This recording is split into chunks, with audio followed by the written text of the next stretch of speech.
सुप्रभात मित्रों, मेरा नाम है डीसी यादव और आप सभी का DCIS इंस्टीट्यूट पे स्वागत है।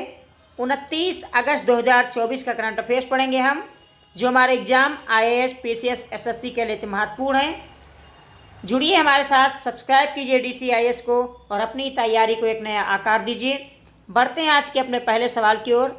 आज का अपना पहला सवाल है साथियों कि हाल ही में मान्या चिवाड़ी सुर्खियों में क्यों रहा? सोलर विलेज के लिए, जैविक खेती के लिए, स्वच्छ विलेज के लिए, या इनमें से कोई नहीं? इसका सही आंसर है ऑप्शन ए, सोलर विलेज के लिए मान्या चिवाड़ी सुर्खियों में था, तो इसका सही आंसर है ऑप्शन ए। सोलर विलेज की बात करें साथियों तो देश का पहला सोलर विलेज था मुडेरा, जो गुजरात में है, जबकि देश का पहला जो सोलर सिटी घोषित किया गया था वो सांची मध्य प्रदेश में किया गया था।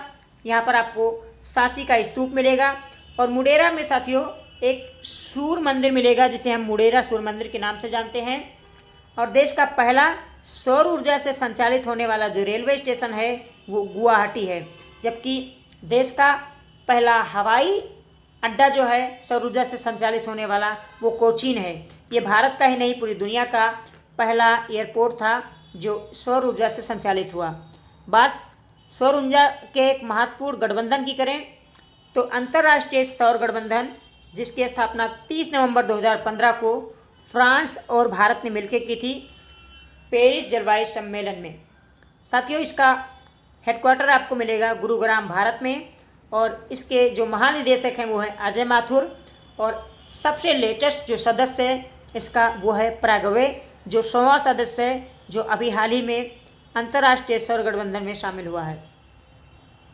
अगला सवाल है कि भारत और सिंगापुर के बीच द्वितीय मंत्री, ये स्तरीय है, स्त्री नहीं है साथियों, स्तरीय बैठक कहाँ संपन्न हुई? मुंबई, हैदराबाद, दिल्ली या जयपुर? इसका सही आंसर है ऑप्शन सी, नई दिल्ली में भारत और सिंगापुर के मध्य द्वितीय मंत्री स्तरीय बैठक संपन्न हुई, तो इसका सही आंसर है ऑप्शन सी, नई दिल्ली। बात अगर भारत और सिंगापुर के संबंधों की करें साथियों तो सिंगापुर पहली बात तो आसियान समूह का एक देश है, और भारत में जो FDI आता है, प्रत्यक्ष विदेशी निवेश, इसमें सिंगापुर की 23% भागीदारी है। और भारत और सिंगापुर के मध्य सिम्बेक्स, सिंडेक्स और बोल्ड नामक एक्सरसाइज सैन्य अभ्यास होता है, और सिंगापुर में भारत ने UPI भी लॉन्च किया है। यानी साथियों सुर्खियों में रहा शान क्या है? एक ड्रोन है, रोबोट है, चक्रवाती तूफान है, या एंटी मिसाइल डिफेंस सिस्टम है?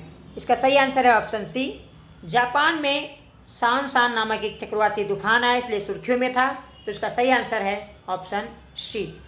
बात अगर चक्रवाती तूफान की करें साथियों तो रेमल बंगाल की खाड़ी में आने वाला 2024 का पहला चक्रवाती तूफान था, जबकि बेरिल हेरिकेन जो है ये कैरेबियन क्षेत्र में आने वाला 2024 का पहला चक्रवाती तूफान था। इसके अलावा अल्बारो सुर्खियों में था, इसने ढेर सारी तबाही मचाई, और ये मोराम्बे मेडागास्कर में आने वाला पहला तूफान था 2024 का। अगला सवाल है कि सुर्खियों में रहा हिलकोल क्या है? ड्रोन है, रोबोट है, हैजा वैक्सीन है, या एंटी मिसाइल है? तो इसका सही आंसर है ऑप्शन सी, एक हैजा वैक्सीन है जिसे भारत बायोटेक ने निर्माण किया है। तो आपसे पूछ सकता है, UPSC जैसे बड़े एग्जाम में पूछ सकता है कि हिलकोल क्या है? एक हैजा वैक्सीन है। आपसे पूछा जाए हैजा क्यों फैलता है, तो हैजा दूषित जल के कारण फैलता है, यानी पैल्यूटेड वाटर के द्वारा।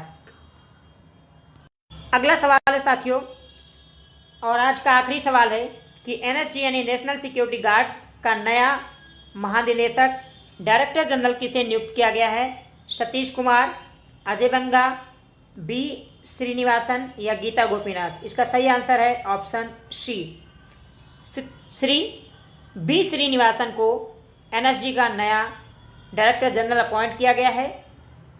साथियों बात सतीश कुमार की करें तो सतीश कुमार जी रेलवे बोर्ड के चेयरमैन रीअपॉइंट हुए हैं, अजय बंगा विश्व बैंक के चेयरमैन हैं, और गीता गोपीनाथ जो हैं ये IMF की डिप्टी डायरेक्टर हैं। तो गीता गोपीनाथ IMF की उप महानिदेशक हैं बी श्रीनिवासन, एनएसजी के नए डायरेक्टर अपॉइंट हुए हैं। अजय बंगा विश्व बैंक के